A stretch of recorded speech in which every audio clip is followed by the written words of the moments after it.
Hi, everyone. Thank you for listening to and watching our podcast. Tiffany and I give our all to this podcast with curating information, researching platforms, and creating a show with the best and up-to-date information we can.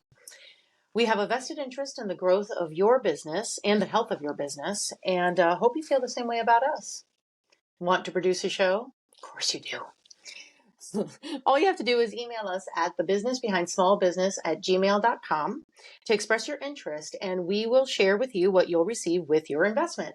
You'll have the opportunity to have your name and the name of your business mentioned multiple times, along with time during our show, have your company logo on our social media, along with details on how to get in touch with you and other marketing opportunities as well.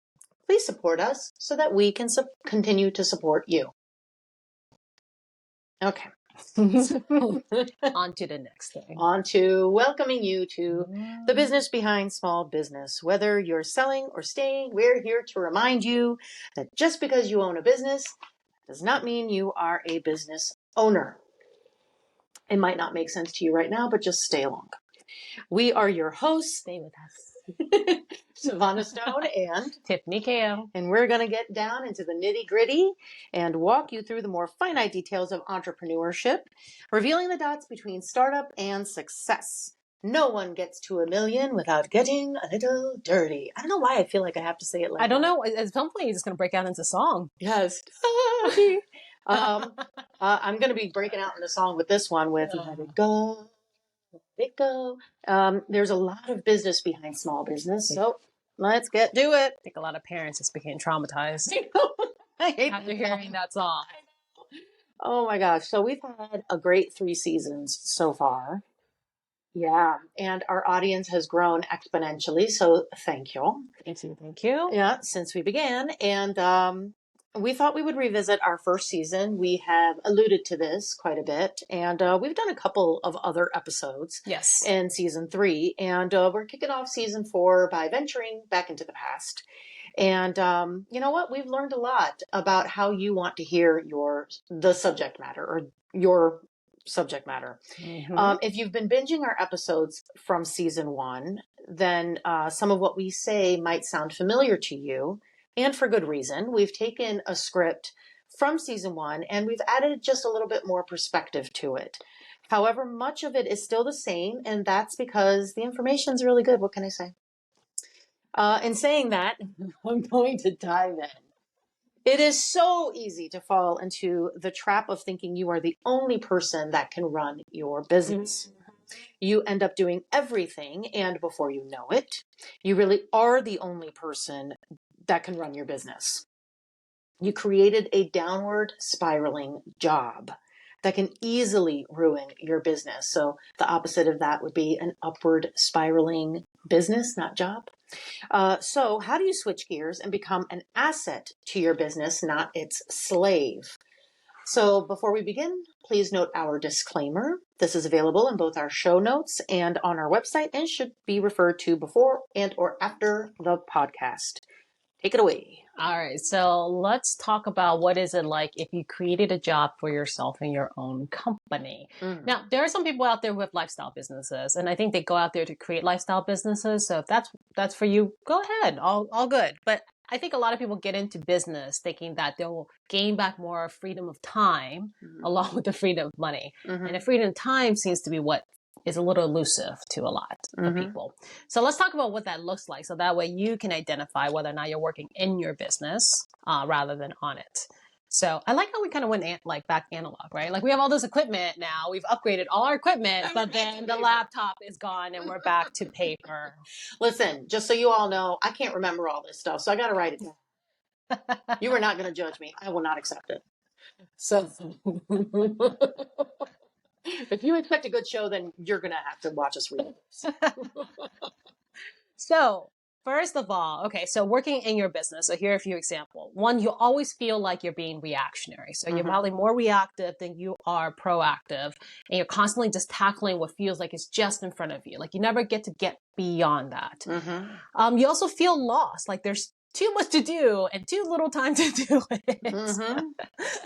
you start seeing little declines in your quality of work, right? Like you may be usually a very high standard person and very meticulous in what you do, but in this case, if you're working in your business for too much, you might see a little slippage there. Mm-hmm. You're continuously missing deadlines. And deadlines, not so much for your client. I think most people or your customers, most people are pretty good about that, but we're talking about deadlines for this business stuff that matters too, like taxes Mm-hmm. or paying fees, like to your county, to your state, those kind of deadlines, And bills, insurance, insurance, licenses. yes. Those things get put a little bit to the wayside. Mm-hmm. You miss a deadline here and there. You cringe when you see that letter with the late fees on it. Mm-hmm. You probably spend upwards to 2 to 4 hours responding to emails. Who doesn't like spending half their day responding to emails? So great. You go to more than 3 networking events a week. Yeah, I remember those days. Me too. Fun. No. Nope. You got to wean yourself off of that as soon as possible. You find yourself working off hours and then continuously telling friends and family that you're too busy. So you're probably sacrificing quite a bit of family, friends time because, you're too busy trying to work on your business when you're really working in it. Mm-hmm. You can't remember the last time you did your books or even looked at your financials, probably. Yeah, that's a huge one. And you probably lost your CPA's number or they're just not picking up your phone call or responding to your email. And then you have nothing about your business written down anywhere. It's all in your head. So again, if you decide to stop working one day, your business will stop as well because it's all in your head. You might feel like you're also, if you have people, so let's say you've hired people, I see this happen a lot. Somehow you become the glue of the place. So again, such an essential cog in the whole system that without you, the whole system stops. And that's a really good sign of when you're really working too much in your business versus on your business. I've also seen people who have way too many variations.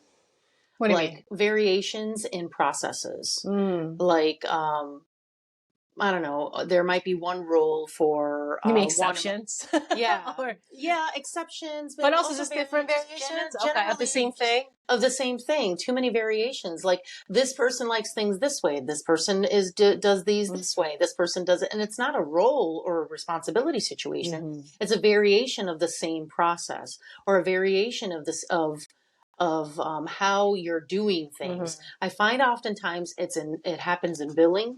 Like this person likes things written, emailed to them. This person likes things mailed to them. This person likes things. Lack of systematic. Yeah, it's not systematic. Yeah, things, right? Yeah. Well, I will say that I feel like with any new business, there is always a time where, as the owner, you kind of have to straddle these roles where you're working in it while trying to extract yourself to work on it, right? So it's not a clear cut. Like there's a line in the sand and one day you're working in it and the next day you're like, screw it, I'm going to start working on it. And then everything just kind of goes to heck. I do feel like there is a transitionary period, which is what you're going to talk about with it, but it's normal. The caveat to that is you don't want to stay in that transitionary period too long or don't even think about transition, right? And it's not something where just because you want it, it's going to happen. Like it's very methodical. It has to be very intentional for you to kind of replace what you were doing in the business instead. And it is a long road. I mean, don't think that not an overnight thing. No, it's not an overnight thing. It could take years. And I mean, I always say that my business is in constant beta, because you're always improving the business, and improvement comes with writing these things down and step by step removing yourself from certain roles, narrowing the amount of roles you have down to 1 or 2 roles, not 7 or 10 roles. Like you're the payroll person, the manager, the quality person, the, salesperson, the, whatever else you could think of. Like you shouldn't be all of the things. Not forever. No. Right? Like I think there's a point where, yes, you start out that way, but you want to progress slowly to a place where you're not wearing all those hats anymore. And I think that's where people trip themselves up, right? Because they don't know how to do that. And they think that if they just hire somebody, they can say, hey, here's my hat, go ahead. And that's it. Like it's that easy. And it's never that easy. Yep. So, so now that you know that, you're the problem, you, Person in the mirror. All of a sudden got this vision of Wanda Sykes and that clip from the movie. It was like, you want to know why your mom's crazy? You. You're why she's crazy. Yeah. So that's it. So how do you transition your role? You want to make sure that you do something for your company, either every day or every week. You got to be intentional. And this is the way in which you start to pull yourself away from all of the different roles and start filtering those roles, identifying them, solidifying them a little more. You got to write these things down. I mean, I guess it depends on how it works for you. Like for some people, writing it down, for some people, putting it into an Excel spreadsheet, whatever way it is that works It for just you. needs to be out of your head. Yeah, it just needs to get out of your head. Yes. So, yes. You also can start to identify it by understanding what your strengths and alternatively what your weaknesses are. So give up what you know you're not good at and keep the things that you know that you are good at. So for example, I know I'm good at sales, but I know that I'm not good at I'm good at problem solving. I just don't want to be good at problem solving. So I have someone else for that now.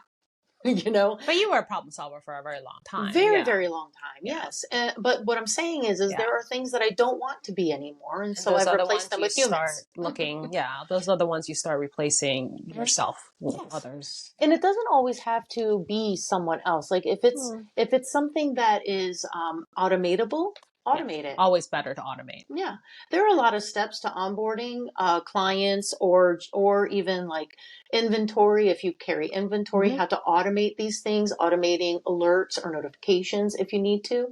But wherever it is that you can automate, and then delegate. Delegate wherever you can, because you shouldn't be carrying the load. I feel like women, especially, feel like they need to be carrying the load at all times, and almost a lot of these things are almost female focused, and I hate to put it that way, but I feel like it is because a lot of times I feel like men do not suffer from these same these same issues. But you got to delegate. Don't. There's a saying in Armenian, like one hand washes the other, both hands can clean a room. Okay. More than one hand can clean a room, and that's basically what you need. You need more hands. Try to use your time more productively. And there's this, whole belief of the 4-hour workday, which I don't know. I mean, I guess if you condensed a lot of stuff into 4 hours, maybe you could get it all done in 4 hours. But I think identifying work hours for you, know what work hours work for you. If working from 10 to 3 is best for you, do that. If working from 6 a.m. to 12 p.m., do that. But identify work hours for yourself and know that those are the hours in which there's 2 hours maybe in the beginning of your day where you're simply doing office work, where you're perfecting your processes or writing down your process, whatever it is that you're doing. But you need to put very clear lines so that the rest of your team understands what it is that you are doing and when you are available to do the things that they might want you to do. Interesting. So, use the millionaire mindset. Your time is most valuable when it's spent solving problems and growing the business. Every minute you waste on a repetitive or arduous task actually gets in the way of growth. This concept is called the opportunity cost. The cost of something, in this case, the time you spend working on a task, is whatever you give up to get it. And this was quoted from medium.com. Yeah.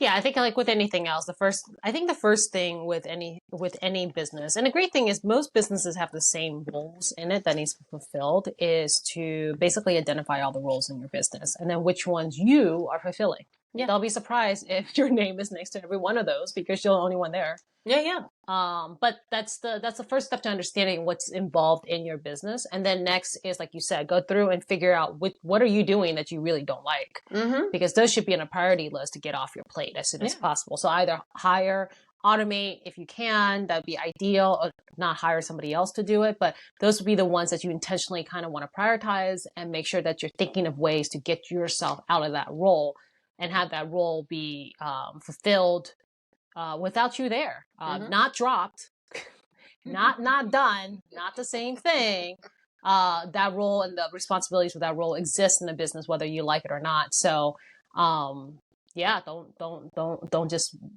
abdicate it. I guess that's the word. Don't just run away with it. And I've seen that happen quite a bit too with business owners, right? Like I said, like they hire somebody and all of a sudden they abdicate what that role is, which happens with certainly bookkeeping, accounting, anything else too. Really, it's just I don't know if it's just a relief that you hire somebody and you're like, hey, I'm done. I did the hard part. Now the rest is yours or something like that. But most of the time I've seen that crash and burn every single time. That seems to happen a lot in restaurants too, Yeah. or in food services, because you feel like, well, how hard can this be? I hired the chef and I hired the line cooks and, you all know how to do these things, but, walking away from it. And I've seen it happen where they're like, well, you know what to do. I'm going to go off skiing. I'll be gone for like 6 months.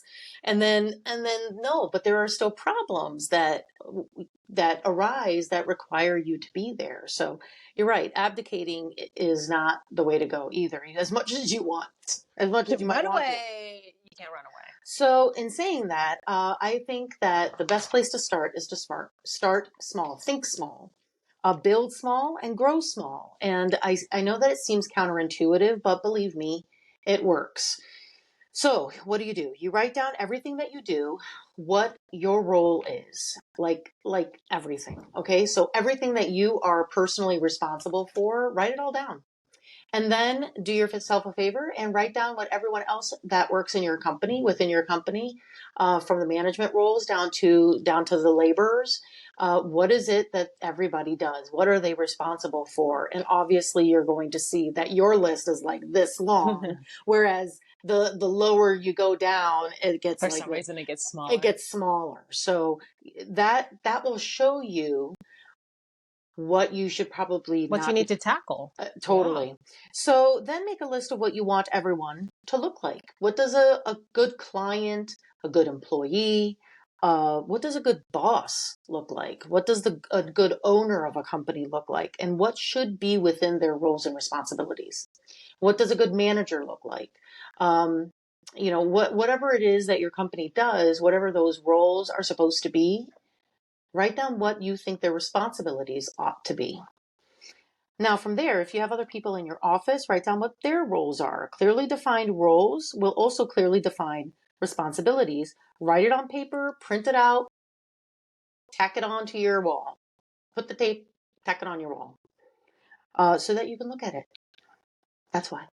Write down how things get done. Start in layman terms, and then start shoring it up from there. So, like, how do you bill a client? How do you onboard a client? How do you onboard an employee? How do you accept payments? What platforms and tools do you use? What are your office hours? What do you do when X happens? What do you do when Y happens? Separating your company from you and starting to write out the recipe is what's going to make this business tick. Again, write it all out, print it out, put it on the wall. I know this all sounds like basic, but it's true. You really are creating a recipe for others to follow. You're measuring things out. You're seeing, do I need a cup of flour or a quarter or 3/4 cup of flour?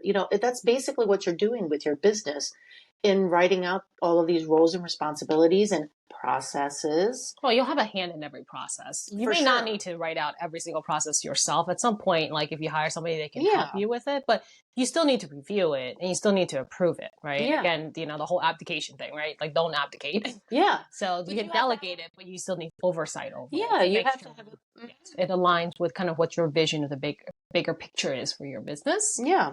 Nobody knows that but you. Right. And you have to have a good sense of what it is that you're doing and what they should be doing. It's not that you have to be the smartest person in the room. You need to be the most aware person in the room. Yeah, I always kind of envision like being a conductor of like a symphony or orchestra, right? Like you want to be the conductor, but the conductor gives pretty good instructions to everybody else of what they need to do, when they need to do it, how they need to do it. And all of them have sheet music and that's kind of their recipe and instructions. So it's kind of like that. Yeah. It is. It absolutely is. I like that. Mm. And I also suggest, if you don't already have one, make a spreadsheet of your good returning clients. If you have a very large, or, it could be that you don't have a clientele per se, Mhm. but if you have a list of returning clients, long-term clients, good clients, whatever that may be, Mhm. make a list of them, break them out by name, what they do, how long they've been a client, how they came to you, who sent them to you. By capturing who your clients are and where they're coming from, that's how you're going to grow from your strongest clients, not your weakest ones. I find oftentimes businesses will focus on how to make things better for the outliers, not so much for the ones that have been there for a long time.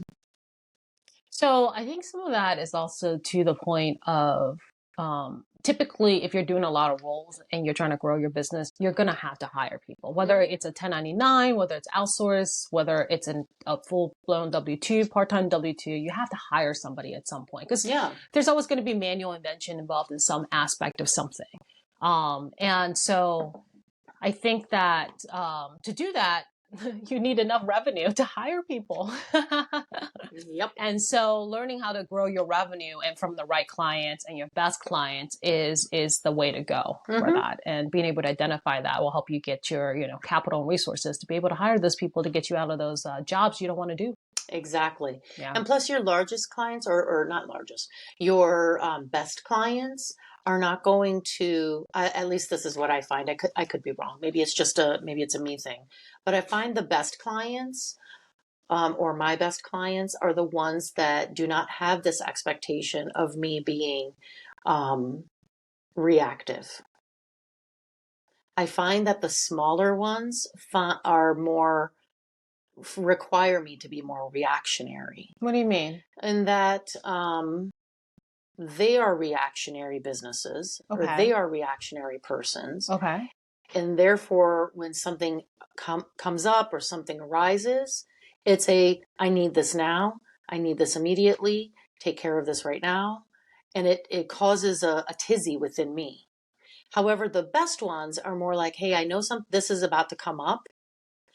Can you please give me a budget? I'm just making some up. Like, hey, I know that this is going to be coming up for me. Okay. Can you make sure that before the end of the month we have a budget and we know what our game plan is going to be? Okay. Okay. That's what I mean. Okay. Did I make sense? I think so, Like but it's like tie me back to the whole as far as part of the recipe to getting somebody out of their own business. That's why I'm saying, like, focus on those larger clients and to continue to grow clients similar to them. Better clients. Yeah, that's what I best mean. clients. Okay, Yeah. got it. Your larger clients, probably not your best No, clients. yeah. I don't mean larger clients. I mean like your Yeah. best clients. Like when you're identifying, to me, when you're identifying what a good client looks like, Okay. and you start having those kinds of good clients. Sure. Let's say you have 5 Sure. really good clients, Right. whereas maybe you have like 20 not so great clients, Okay. or maybe smaller, more reactionary Yeah. clients. If you find out what the secret sauce is to how you got those 5 really good clients, and you can start growing. Let's say you brought on another client that's similar to them Okay. in, I don't know, it could be in some design, whatever that design may be. And then you start replacing those not so great clients with those better clients. Having better clients, especially if you're in a service industry, will also help you be able to get yourself out of your business by not It would give you more time back. It would give you your time back. Yeah. It would also align you with more same-minded people. Yeah. And I think that's the thing, is working on your business isn't something you can delegate. Right. So that should be your priority, to carve out time for yourself to work on your business. And if you have an insane, annoying client from hell that, wants to, or a customer from hell that wants to take up all your time, you directly yourself, like, as part of this process, you should identify that and know that that's a big time suck. And what are you going to do to get rid of that? Because again, you need to protect your own time to actually work on your business to grow it. Right. Yep. Yeah. Yeah, I know. I kind of rambled around on that one, but it's okay. This is why we're friends. I know. But that's what I mean. Yeah. I feel like part of getting you out of... Because you most likely, if you're in this position, you're probably doing customer delivery work. Yes. That's what it is, right? This is that weird intersect you have where you probably have, if you're lucky, more than enough customer delivery work. And you're also thinking about growing your business. So you're trying to get to the next level. But then you probably have more than enough to keep you busy already. So it's kind of like this is almost feels like overfill for a while. And if you're not careful, what I've seen is people stay in that overfill mode for a very long time, and then they get burnt out, then they get frustrated, and then they can't ever get any of it right? It becomes like a paralysis. Yeah, you're just constantly stuck in this weird limbo where you have so much deliverable to do. You need to keep earning that revenue. You're probably earning revenue from the wrong types of clients, which is probably what's going on, which means you're not freeing up your time enough to actually work on the business, and you're trying to hire people while you don't have time to work on your business. So they're coming into chaos. It just becomes a never ending cycle of like crap. Yeah. It really, it's like a crap storm after a while. It really is. And then also you don't have enough time to hire the right employees. So you just hire. You're also kind of desperate, and you should never hire when you're desperate and in a desperation mode. And so it just becomes a continuing cycle of losses that you have to keep taking. And, you know, some people can get through it. A lot of people just burn out during that time because it goes on for too long, and you just can't sustain all that. And that's because before they get there was no intentional plan. Or they have unrealistic expectations, meaning that they think this can all be done in a month. Yes. And not 2 years. Right. Absolutely. Yeah. And you're absolutely right about that. And I hope that our listeners understand that this really is a short-term, long-term situation. This is short-term in the sense that in the grand scope or grand scheme of your business, it probably will take you about 2 years to really fully and who's to say that in those 2 years things don't end up change and you recognize that or maybe you're like while you're going through it, which is what happened with me, and what, you know, we're going to go into the raw truth. As you start going into it, you're like, you know what, I think I'm more this than I am more that, and now I'm going to change the direction of my company, and I'm just going to overhaul everything because. You know, so tough. Like, I think when you're under $1 million, it's really tough because one, you have enough activity that there's quite a bit going on. You're probably still doing client deliverable work, which means some of your time is taken up there. You probably hired some people to help you sustain all of the revenue. So you're also busy managing those people. It's really tough, like to kind of get out of that position. And it takes probably 18 months, 2 years if you're under $1 million. If you're over $1 million, probably just takes a little bit more time beyond that. And when you're under $1 million, sometimes you do go through that. Sometimes you go down this road and then realize you need to pivot or do some shift in your business. That's somewhat of a significant shift for the better. But it also means that maybe what you did for the last 6 months, now you're going to have to undo and then redo, which sets you back a little bit. But that's all normal. That's part of the growth. Absolutely.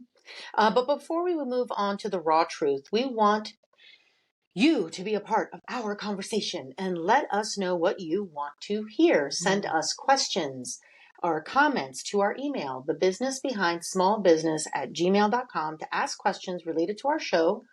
And or just let us know how much you love us. Everything else you can keep to yourself.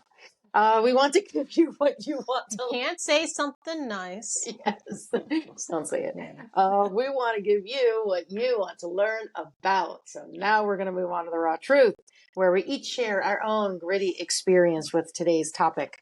We want you listeners to know that success ain't easy. It ain't pretty, and it's certainly not a straight line.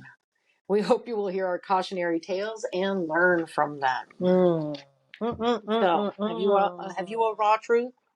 Yeah, it took me 2 years. That timeline's not fake. It took me 2 years. It took me 2 years, and in between that, I had a big pivot in the business too, and I had employees at the same time. Great idea to do all this all at once. But it took me 2 years, and it took one process at a time. Like one process at a time, like literally one process at a time. I mean, it's funny because now that I look back, I'm like, what the heck took so long? Why was it so hard? But like with anything, your first time going through it, I think it's tough, right? So, I mean, it wasn't anything fancier than, I think I just finally got to a place of like, enough is enough. If I want to build this company to be sellable, I read a couple books, and, you know, systems was like that reoccurring theme in all these books. You know, you want to sell your company, you want to create value, there has to be systems.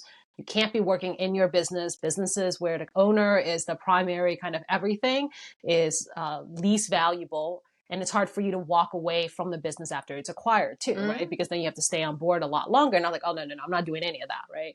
So I think that kind of instilled in me the idea of, okay, systems. And I just started with one Word doc and one thing at a time. And my biggest thing then was I was a terrible recruiter. I hired everybody with potential. Everybody with potential. I also had I also had like, maybe what they call it, like a savior complex a little bit. Yeah. Like, oh yeah, of course. Like, we'll get you up to speed. If first of all, I was a small business. I didn't have time nor money to do any of that. So, because I was hiring people that weren't right for the business, which thank goodness I figured out later on, there was a bit of turnover. So I went through a lot of trial errors with all that. And, so the first thing I did was I did an employee onboarding process. So when people came in, they had something that they could watch and see and walk through and immediately understand what our business did, what service we provided, who's who in a company, how are things done, what's our deliverables, what's our deadlines. And that really kind of helped alleviate a lot of my time from hiring as well as onboarding all these new employees. So then from that, I stepped back and then learned how to actually source and recruit the right types of people for the business. That was a tough lesson. That was expensive. That was an expensive lesson. Yeah, well, not to one up you. Please do. This is not the place in which I would like to one up you. So it also took me 2 years. Yeah. So I started the company in 2011. I realized in 2018 that I needed to hire people. And in order for me to hire people, I needed to be able to tell them what I do, what we do, what they do. Yeah. And so I took 2018 to 2020. And during that time is when I discovered that my company is really more growth management than we are back office. Oh, no. Yeah, You're right? like, oh. Everybody heard 2020 and they're like, oh, I know where this is going. And so in January of 2020, I pivoted from offering social media because that's what I used to offer. And I wanted to put pause on that and let me grow the HR and the HR and payroll portion. And of course, the world melted. And then for 2 years, it was just survival. Calls to the wall. What? I didn't want to use the other word. Just say it. I know, but I don't think I can. Maybe basketballs to the wall. That's what it was. Just because we don't have it doesn't mean you can't say it. I know, but I didn't know if maybe like I would get. Don't worry, I'll rate this not for kids. If you're in a car, close your kids' ears. Yeah. So like it was so like. And then I got COVID and then I started hiring incorrectly. And then for another 2 years, actually for another 3 years, I stumbled and fell and stumbled and fell and fell into this reactionary place that I could not get out of because COVID had really kicked my butt. Yeah. Both me having COVID and then my husband had a lot of health issues because of his COVID. And so personally and professionally, it really threw me. It was like, in the movie Princess Bride when they're tumbling down the very tall hill and they just keep going. You're like, when is this going to end? And they just keep on, trucking. So that's exactly what happened to me. And so it wasn't until, this year where things started to really stabilize. Hit traction again. Yeah. And I hit traction again and I went through and I redid all of my process, I rewrote all of my processes because things had changed slightly. I felt a little bit different about certain things. I had a management team now. And so I was pulling myself out of a lot of things. What I did do was when I wrote my processes, I would write like this has to get done. And then in parentheses, I would put my name or admin or, whoever it is that's responsible for that. That's how I saw, wow, there's a lot of things I do here. So I'm going to have to pull me out of these. That was good for me because I'm a visual person. So visual helps. Yes. Yeah. So by me looking at it, that's when I was redoing them all, I was like, okay, now this is this person's responsibility and that person's. And now my role in the business is more of a overviewer. Yeah. And I do a few things for the business so I can feel like I'm worth something. But I'm in a much better place now, Yeah. entering into my 13th year.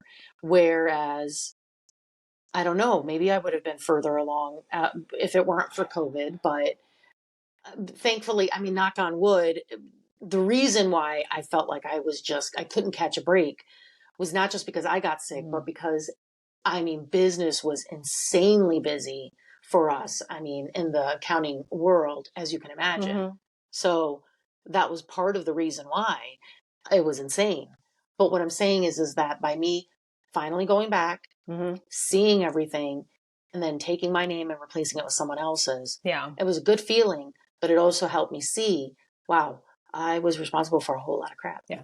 I mean, it's a systematic approach, right? I always say, like for myself, it was thinking about how do I fire myself from a position, Yeah. right? Because How you do I do fulfill fire? how do I fire